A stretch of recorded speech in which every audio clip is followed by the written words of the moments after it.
Another Top 5 Tuesday video, this time about comics. Let's get into it.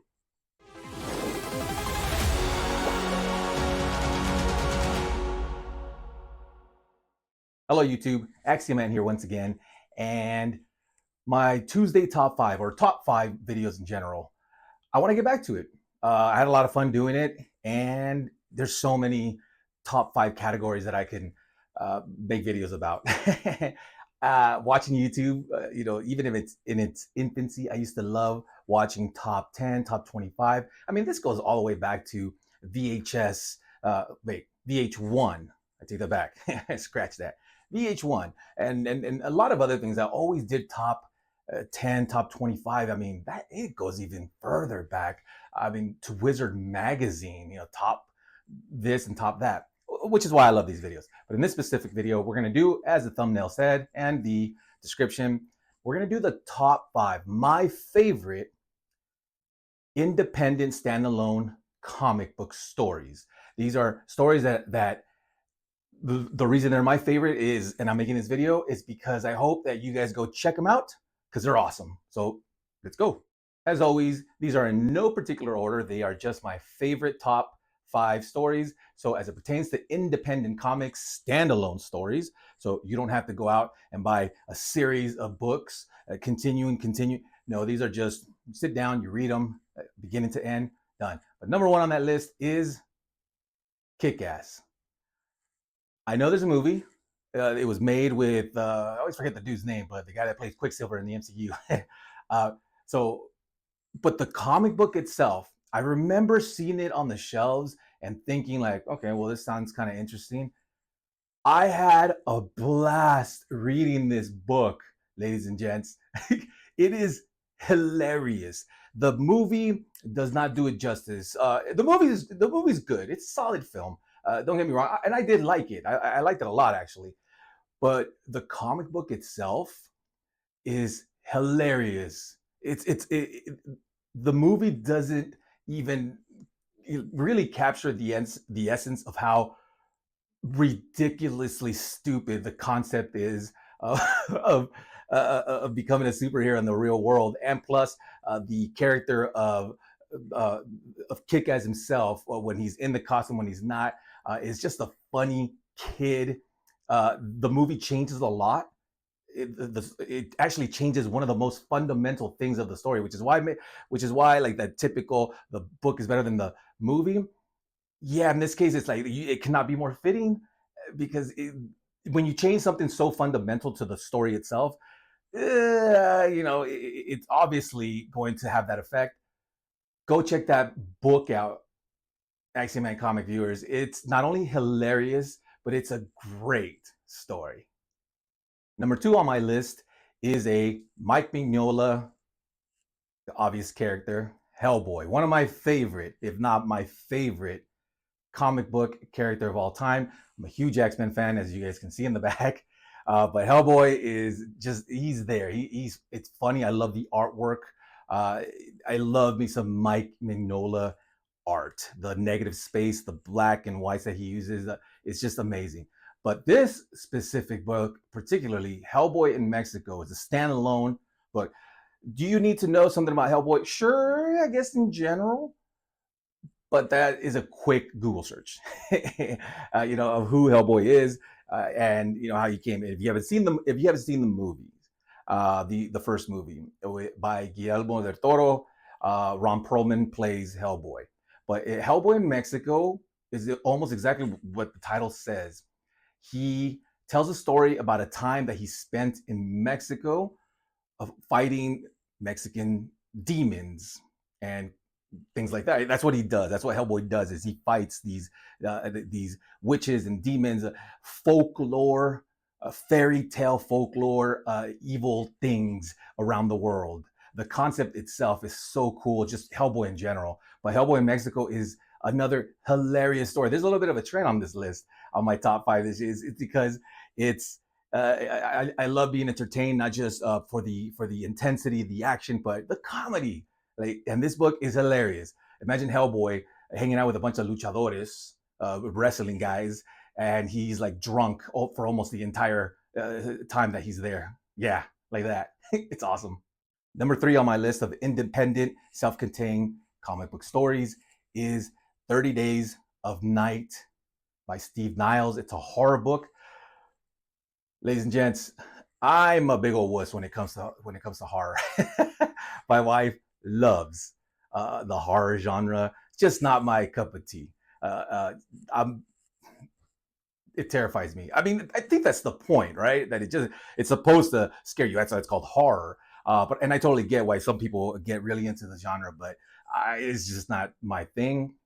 However, the book 30 Days of Night, there's a lot of offshoots and a lot of additional tales that come with it, but the original 30 Days of Night by Steve Niles, the artwork in this book is amazing. And I know art is subjective, right? It just depends on what kind of art you like. In my opinion, it's beautifully drawn because the minimalist part of it, where it's just blacks and whites, and then it makes those splashes of red. Of course, it's a vampire book.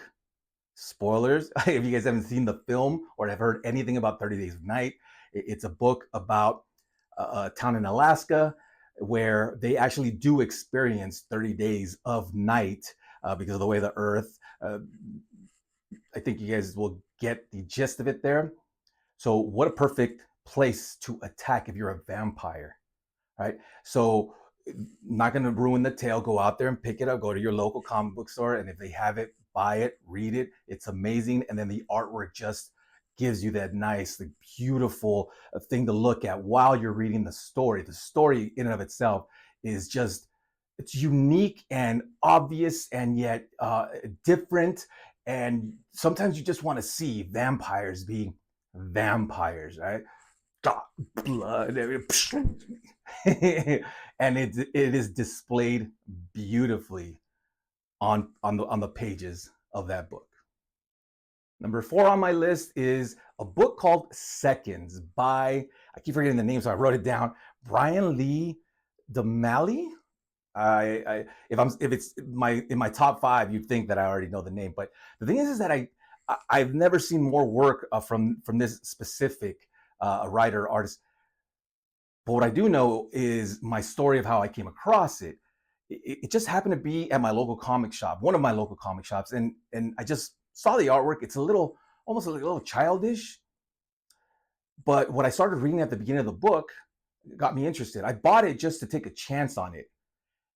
I bought that book 3 times, ladies and gents, and I've given it away 3 times because I want people to read it. That's how many times I will still continue to buy it. And it's not exactly an inexpensive book either. I think it runs like 20 to 25 bucks. It's a hardcover book, at least the versions that I've bought.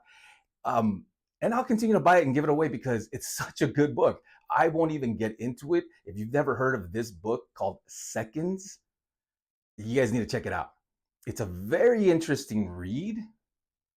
And that's all I'll really say because I literally don't want to say anything about it. Maybe that'll make it more intriguing. So let's go on to the last one.